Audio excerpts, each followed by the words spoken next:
ॐ सहना भवतु सहनौ भुनक्तु सह वीर्यं करवावहै तेजस्विनावधीतमस्तु मा विद्विषावहै। ॐ शान्ति शान्ति शान्तिः।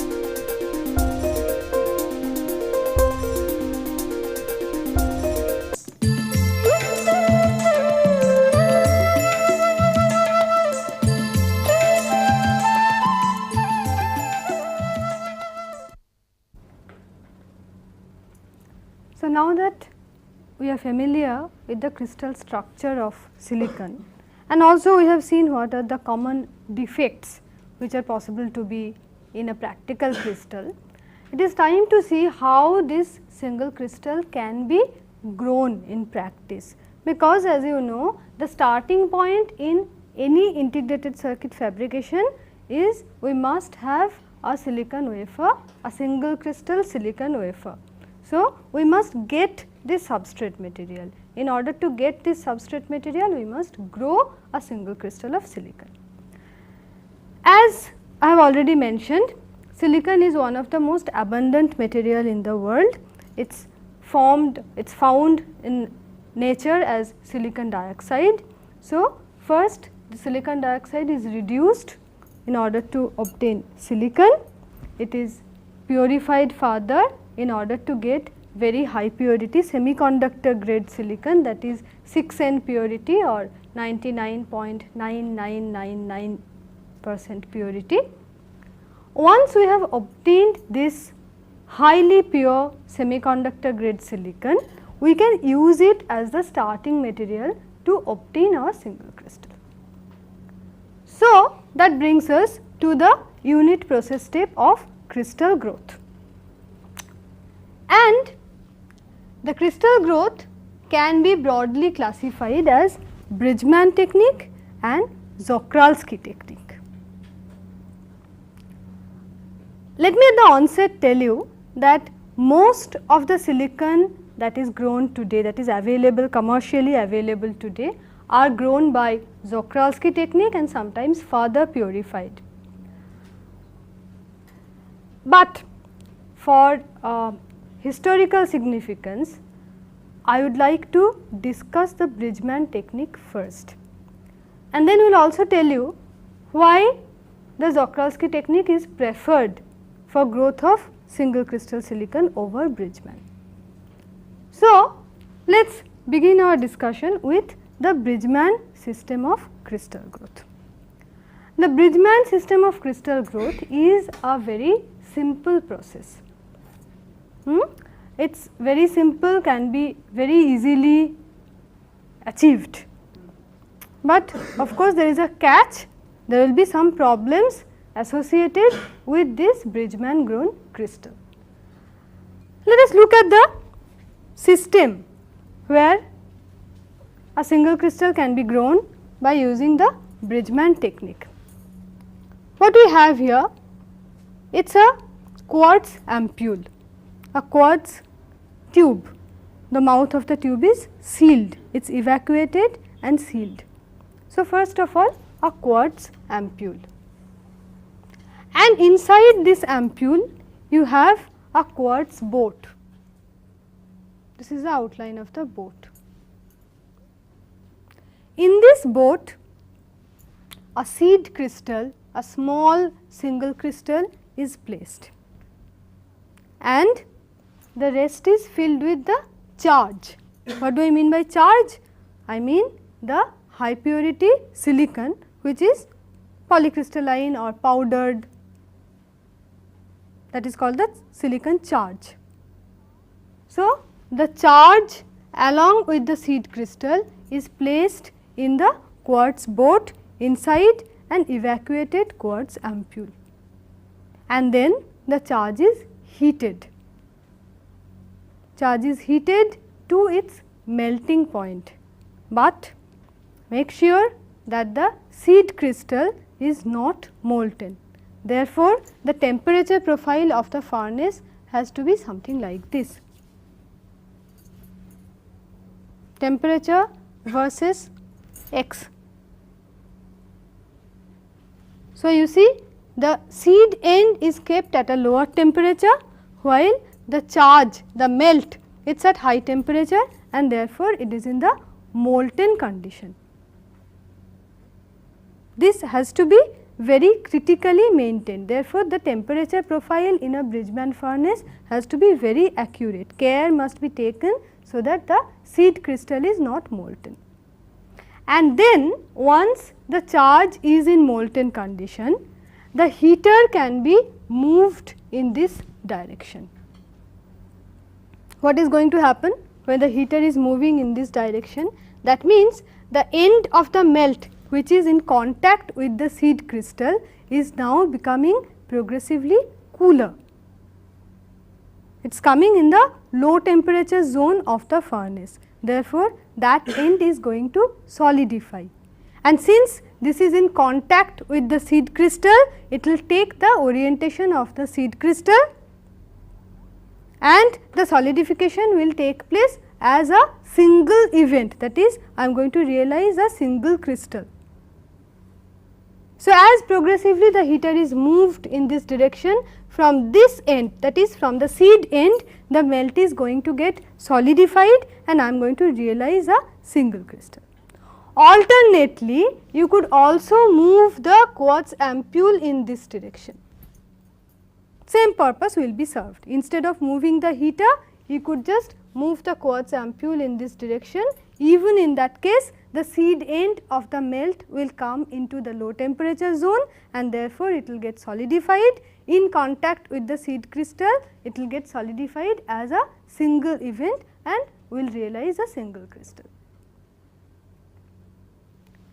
So, you see essentially this is what the Bridgman crystal growth system is all about. All you need to have is a quartz ampule and a quartz boat, both of which are readily available, and you just have to evacuate this sample before after placing the charge and the seed crystal in it, and have a very good furnace with an accurate temperature profile, and maintain a relative motion, either move the heater or move the quartz ampule, and you will have your single crystal.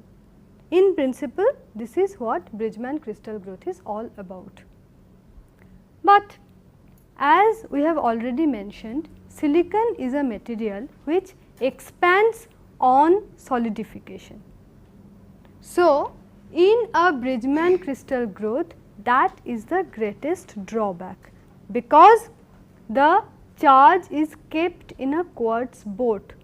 The confining boundary of the quartz boat is going to create a lot of stress during the solidification of the charge,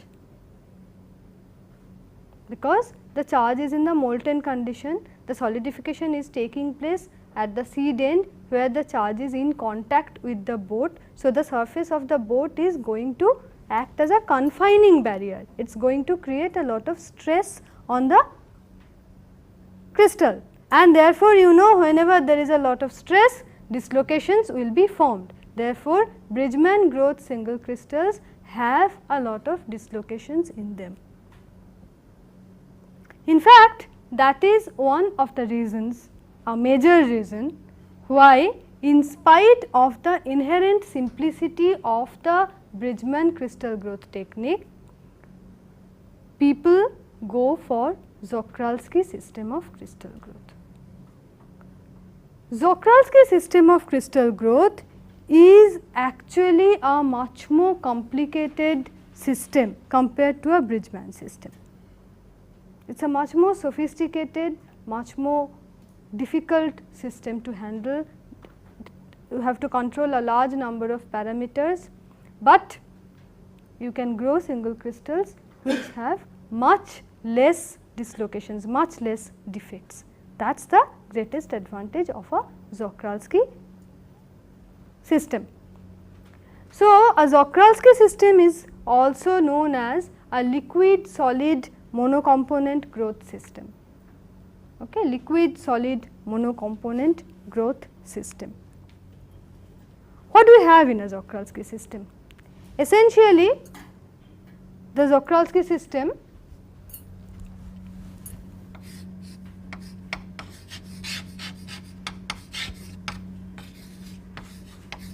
or a liquid solid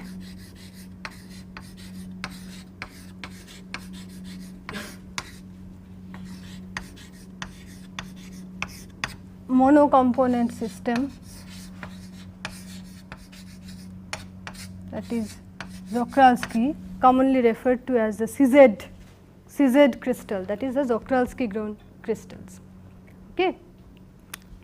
We have basically 4 subsystems in this Czochralski crystal growth system. The first is a furnace.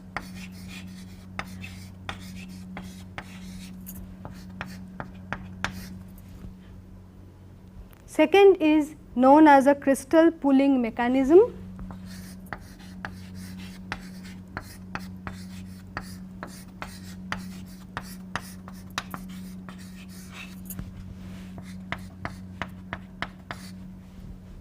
Third is the ambient control.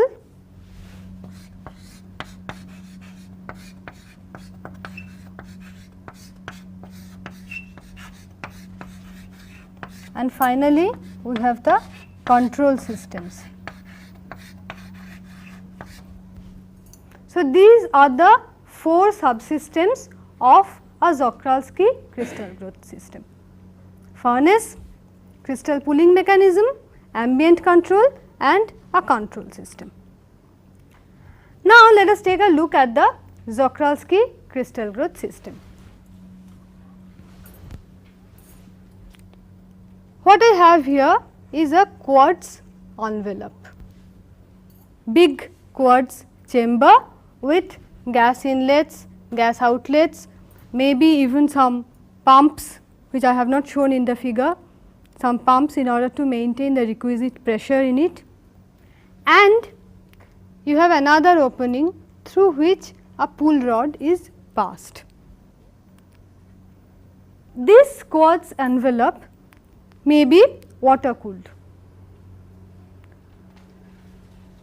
The most important part in this furnace is the crucible, that is a cup in which the charge is going to be placed, and this is usually made of quartz. See, quartz is nothing but silicon dioxide.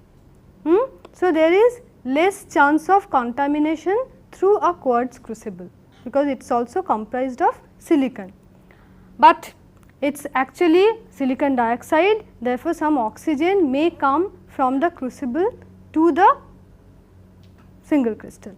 Okay, we will investigate that later, what happens if oxygen comes into it, but usually the crucible is made of quartz, and it is actually a single, you can use it only once usually, because after the crystal growth, when you are cooling down the system, then because of the thermal mismatch, usually the quartz crucible is going to crack.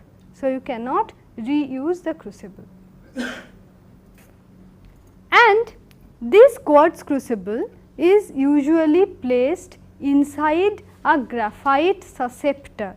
A susceptor is, you can view it as an outer jacket, that is, I have a bigger cup of graphite in which I am going to place the quartz cup. The quartz cup is called the crucible, the graphite cup is called the susceptor. And the graphite susceptor is placed on a heater, graphite heater, usually very high purity graphite heater, and the heating is done by usually by RF. This signifies the RF heating. Sometimes for large charges resistance heating is also employed, but mostly it is RF heating. So, these are the things inside the furnace.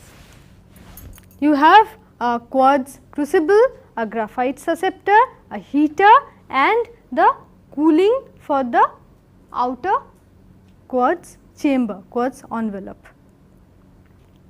Then we have the crystal pooling mechanism. I have already mentioned that through this a pool rod is passed, and at the end of the pool rod a small seed crystal is fixed in a chuck. It is like you have this pool rod and at this end a small seed crystal is fixed, it is held in a chuck. And as can be seen from the figure, the pool rod is pulled up during the crystal growth. And then of course, we have the ambient control. See, the ambient is very important in a crystal growth system. First of all, realize that I am using a graphite susceptor and graphite heaters. So, therefore, there must not be any oxygen inside the system. The whole thing will just go up in smoke, so to speak. It will just form carbon dioxide and there will be no susceptor, no heater, nothing left. The other thing is, of course, it should not react with silicon. I want to have high purity single crystal silicon. If I have oxygen in it, oxygen is going to react with silicon to form silicon dioxide. I cannot allow that. Therefore, beware of oxygen. That is why the usual practice, even though I have not shown it in the figure, is first of all to evacuate the quartz chamber. After you have put the charge in it, first of all evacuate the quartz chamber and then fill it up with an inert ambient, argon or helium or nitrogen, something like that. You can do it in, you can fill it up and maintain an atmospheric pressure or sometimes even reduced pressure. Now, let us see how exactly the crystal growth is achieved. What do we do? Okay. So, we have put in the charge, we have created the requisite ambient condition inside and we are heating the assembly. So, what happens? The charge gets molten. I have a melt inside the crucible. Remember, all this while the seed crystal was not, I repeat, not in contact with the melt. It was held somewhere up there while the charge was below. After the charge is molten, it is uniformly in the liquid state, then the pool rod is gradually lowered till the seed crystal touches the melt surface. This is the point, till the seed crystal touches the melt surface, and then very slowly the pool rod is pulled up. So, what will happen? The melt that is in contact with the seed crystal will get solidified, and as we pull up, we are going to pull up the solid crystal. Care must be taken, very accurate control is necessary, so that instead of growing the crystal, you do not melt down the seed crystal itself. The pull rate must be carefully adjusted so that I get a single crystal, I do not melt down the seed crystal, because you see the seed is in contact with the melt. If the pull rate as well as the thermal conditions are not carefully adjusted, the reverse can also happen, the seed can also get melted. Therefore, you can appreciate that the Czochralski crystal growth technique is a much more complicated process, but the quality of crystal will be very good. So, which brings us to the question of how the pull rate should be adjusted. Pull rate should be adjusted very carefully. If you draw it too fast, you may not get a single crystal. If you draw it too slow, you may even get the seed crystal melted. Therefore, the pull rate must be very carefully adjusted.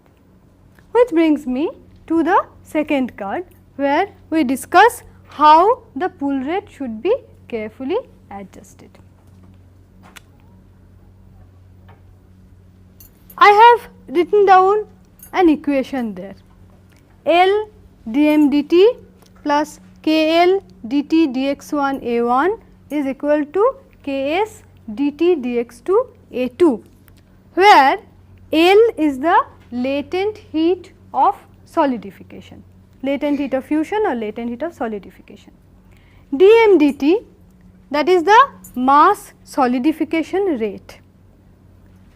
KL is the thermal conductivity of the liquid, Ks is the thermal conductivity of the solid, dt dx1 is the thermal gradient in the melt, dt dx2 is the thermal gradient in the solid, that is in the crystal, and A1 and A2 are the area of the isotherms in the melt and in the solid.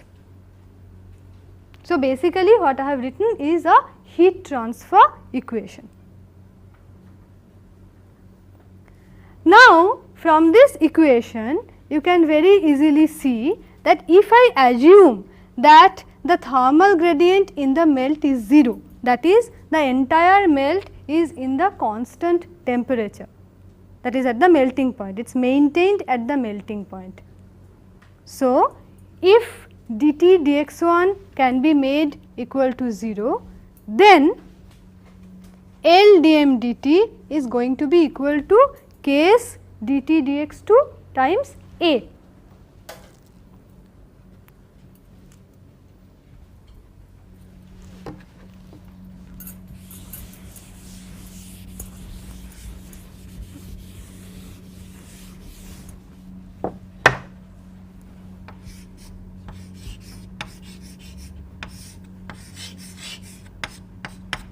L, I have already said, is the latent heat of solidification. dm dt is the mass solidification rate. So, what is dm dt really? I can write it as L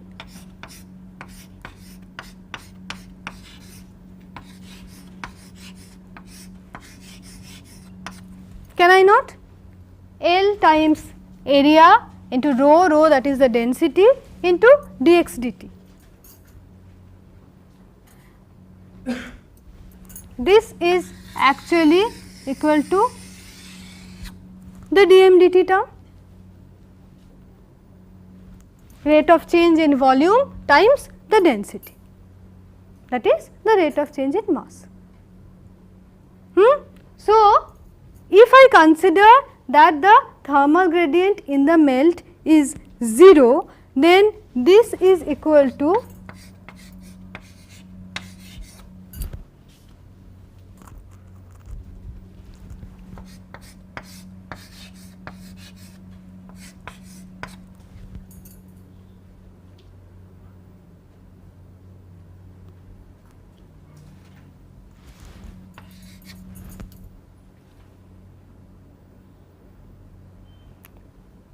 this dx dt is nothing but my pull rate.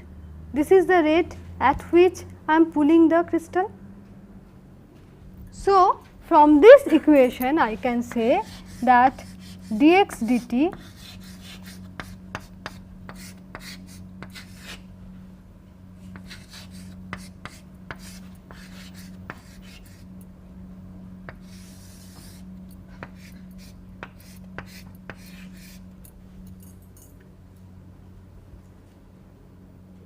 K is by L into rho times dt dx, dx2 if you so prefer. This is the maximum attainable pull rate, maximum attainable, that is when I am assuming that the thermal gradient in the melt is going to be 0.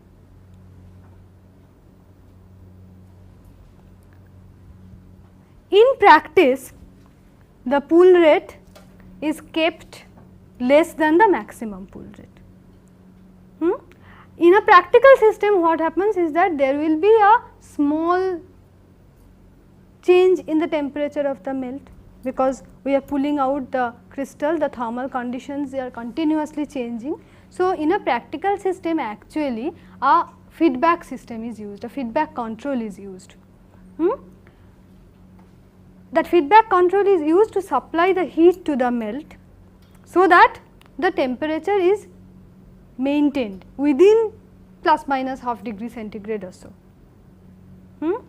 And now you can understand that this heat loss, the heat needed to be supplied in the system, heat input minus heat output, the heat loss is almost entirely taken off by the latent heat of solidification, no other path of heat loss, right. Almost entirely this thing is going to be taken by the latent heat of solidification, if the temperature gradients are considered to be very small. So, you see, in a practical system the difference between the heat input and the heat output will be almost totally taken off by this.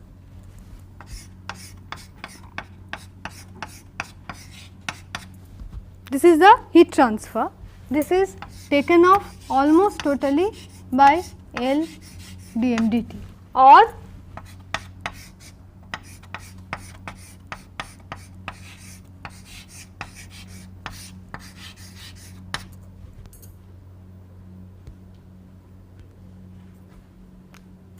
actually this Hi minus H naught should be small.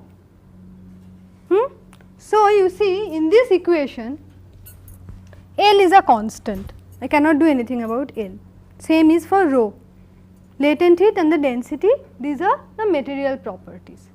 So, the only variables are area and the pool rate. So, you see actually therefore, the pool rate is going to vary inversely with the area for a given Hi minus H naught. In other words, the larger your crystal, the smaller should be the pool rate, right. Now, this pool rate, it has a lot of effect on the defects. The defect finally in the crystal, it is going to depend quite significantly on the pool rate. How? See, as the crystal is cooling from its near melting point, as it is cooling, the thermal point defects will try to coalesce into dislocation loops. It will try to agglomerate, it will try to all of them will come together and form a dislocation loop, it will form an array agglomerate. Okay. This is seen to happen at a temperature around 950 degree centigrade. Now, if the pool rate is larger, if the pool rate is say greater than 2 millimeters per minute, then you can quench this defect formation. That is, when you are pulling it very quickly, you are forcing it to cool quickly. So, you can quench this defect formation. But again, as I said, if you have large diameter crystal, then you cannot afford to use a very large pool rate. They are inversely proportional. In fact, the pool rate you can plot, if this is the diameter of the crystal and if this is the pool rate, it actually varies something like this, and this is about 1.5 mm per minute when the diameter is about 75 centimeters, so 75 millimeters, so 75 millimeter, that is about 7.5 centimeter, that means about 3-inch diameter wafer. Funnily enough, for measuring silicon wafer diameter, we still use inches, that is the common way of referring to the wafer as 2-inch dia or 3-inch dia or 4-inch dia or 6-inch dia. Now you can even get 12-inch diameter wafer. Now the point I am trying to make is this. Therefore, you see it is relatively easier to grow a smaller diameter single crystal with very low defect density, isn't it? Because for a smaller diameter crystal we can afford to use a large pull rate, and when you use a large pull rate, the problem of this dislocation forming is less severe. That is the reason why 10 years back the silicon crystals that were grown were almost exclusively 2-inch or 3-inch diameter, 10 years or 15 years back. At the beginning of the integrated circuit revolution, the silicon wafers available were only of 2-inch or 3-inch dia. As the system became perfect, more perfect, technologically more advance was made, it became possible to grow large diameter crystal with low defect density. Obviously, more stringent control is needed on the pull rate, more stringent control on the thermal control system, all that is required if you want to grow larger diameter crystal with low defect density. So, you will appreciate that it is difficult to grow a bigger diameter crystal, that is why they came later in the market. Now, it is even possible to grow a 12-inch diameter crystal like a big plate. It was not possible 10 years back because of the technological limitations. So, this is about the pull rate. Now, the next interesting point is of course, how about the dopant incorporation in the crystal. Suppose I want to grow a p-type crystal or an n-type crystal, how can I do that? More importantly, suppose I want crystals of a particular doping concentration, how do I maintain that? That is, inadvertently if something else comes inside. Suppose I wanted to grow an n-type crystal, but I find that it is p-type because of some unintentional dopants. How do I control that? How are the dopants incorporated during the crystal growth process itself?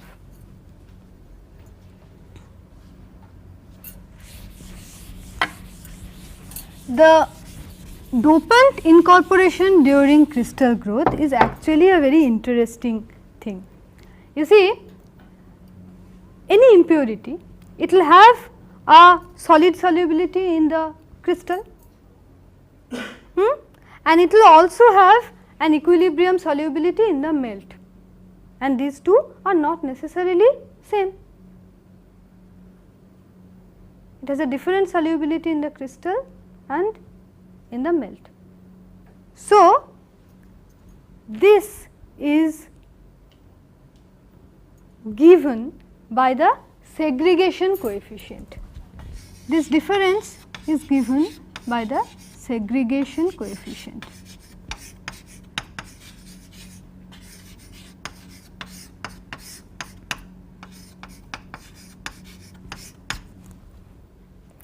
Usually referred to as K naught, and K naught is given as the ratio between CS and Cl, where CS is the solid solubility in solid silicon, solid solubility of the dopant in silicon, and Cl is the equilibrium solubility in the melt.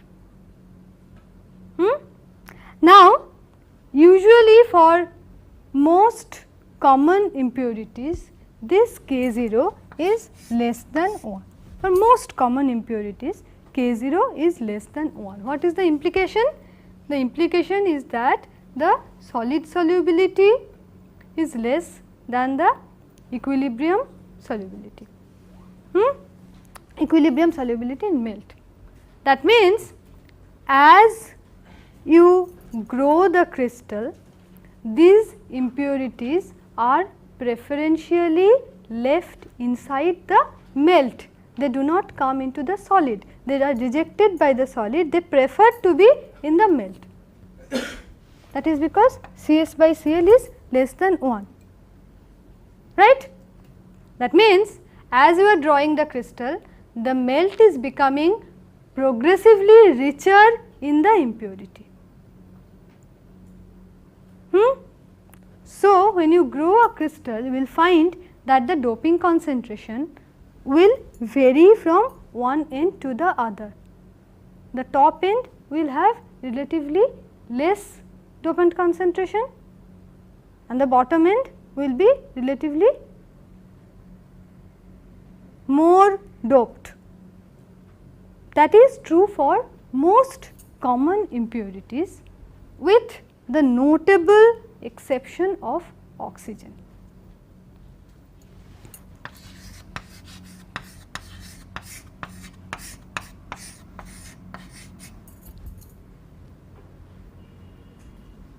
That is, oxygen will have a segregation coefficient greater than 1, that is, oxygen will come preferentially into the crystal. It will try to come preferentially into the crystal. That is a cause for concern, because you know, in the furnace itself we have a source of oxygen. We are using quartz crucible, we are using quartz envelopes, although the envelope is water cooled, but the crucible is heated. So, there is a possibility of oxygen incorporation during the crystal growth, oxygen incorporation into the silicon during the crystal growth. Is it detrimental? What are the effects of oxygen in the single crystal silicon? Usually, in a Czochralski grown crystal, the amount of oxygen will vary from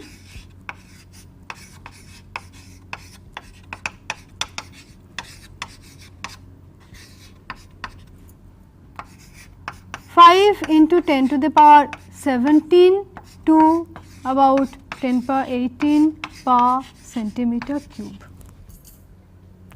5 into 10 to the power 17 to about 10 to the power 18 per centimeter cube. Now, this oxygen in the silicon will have 3 possible effects. First of all, within a limit, this oxygen 95% of it will be in the interstitial sites. 95% will stay in the interstitial site, that is, it will find the space in between the regular array of silicon atoms and go and sit there. The rest 5%, however, it can form a complex like SiO4, and that complex will be donor like.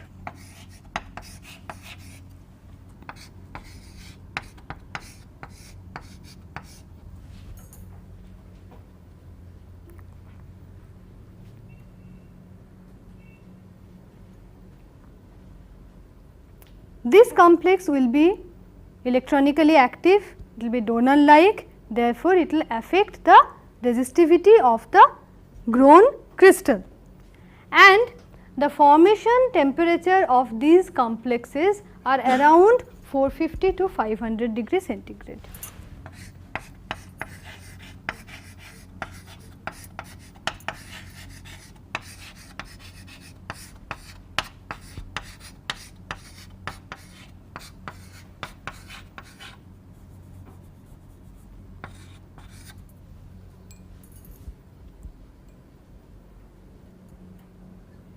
So, when the crystal is being cooled, these SiO4 complexes will be formed, they will make the silicon N type, donor like complexes.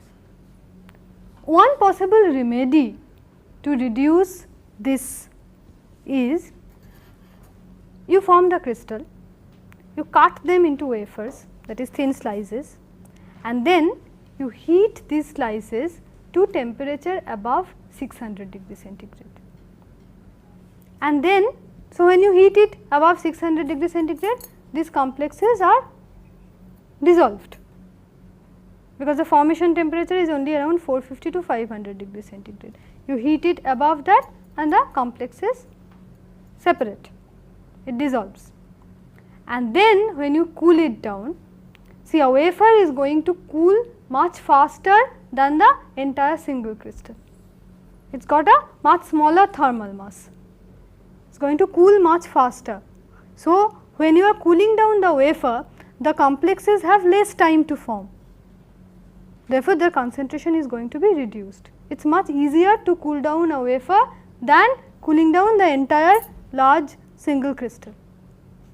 So, this is a common practice in order to reduce the donor complexes due to oxygen is, after the crystal is grown, the wafer slices are cut, do a thermal treatment on these wafers, heat them up and then cool them down, so that the complexes are dissolved at the high temperature and they do not have sufficient time to form back when the wafer cools quickly. So, this is one effect of oxygen. Remember, this is only the 5% of oxygen that is not there in the interstitial site. 95% of the oxygen that is incorporated in the interstitial sites. So, these oxygen in the interstitial site actually is, you could say, beneficial to silicon. It improves the mechanical properties of silicon, it improves its yield strength.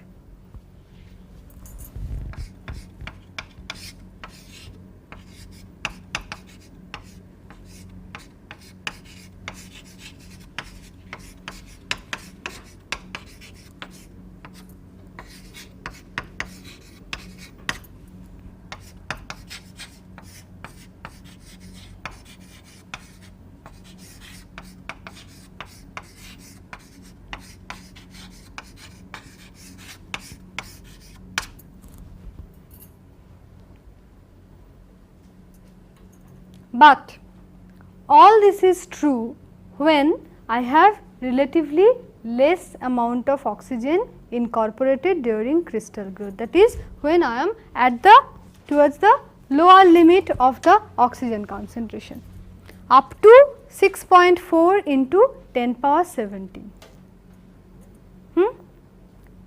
If the oxygen concentration in silicon is greater than 6.4 into 10 power 17, then we come to the third problem,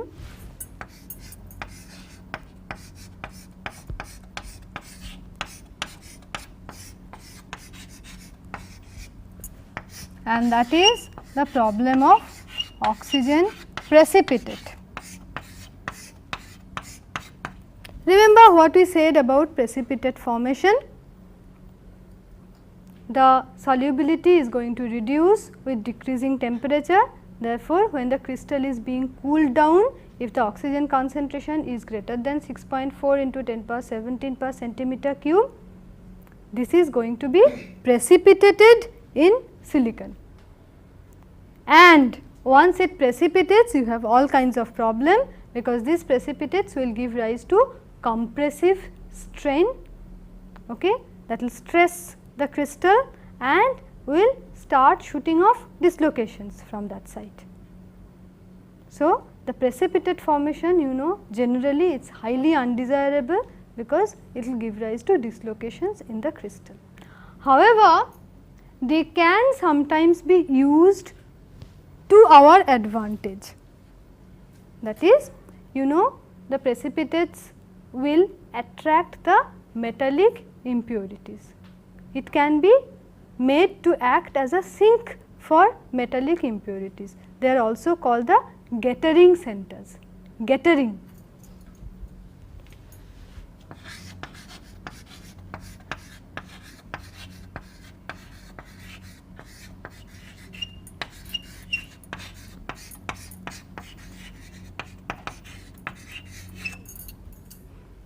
Only thing you have to make sure is that these gettering centers are not coming in the active region, that is, this is not where your devices are formed. If they are formed lower down in the bulk of the material, you do not mind, because there it is going to act as a sink for metallic impurities, leaving your active region free from metallic contamination. So, they can be used to your advantage, can be used as gettering center. So, oxygen concentration in the Czochralski grown crystal is quite a problem. It has 3 effects, some of them are beneficial, some of them are not so. So, particularly if you are very keen on the performance of the device, like for example, if you are making powered devices where the breakdown voltage needs to be very high, the leakage current has to be very low, then this oxygen concentration in silicon may not be acceptable, because you know dislocations are generally going to deteriorate the device performance, particularly it is going to lower the breakdown voltage and it is going to increase the leakage. So, in that case we may have to resort to further processing, further refining in order to remove the oxygen from the Czochralski grown crystal.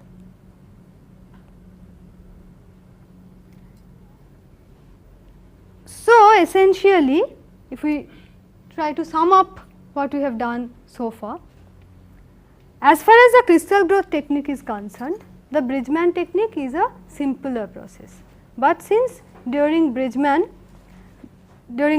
growth the crystal is in contact with the boat and therefore is subjected to a lot of stress, there will be a lot of dislocations present in Bridgman grown crystal. In contrast, in Czochralski the crystal is not hampered by any confining surface, it is pulled out of the melt by the seed crystal. The crystal when it is growing is not constricted by any confining surface. Therefore, the amount of defects present in this crystal will be much less. However, because of the quartz crucible, there will be some oxygen present in the silicon, and the problem is more aggravated because oxygen has a segregation coefficient greater than 1. So, that it will preferentially come inside the silicon. This oxygen may cause some detrimental effects, may have some detrimental effects in the final device performance, particularly in lowering down the breakdown voltage and increasing the leakage current. Therefore, further refining may be necessary if one is very particular about the device performance requirements. I will stop here today.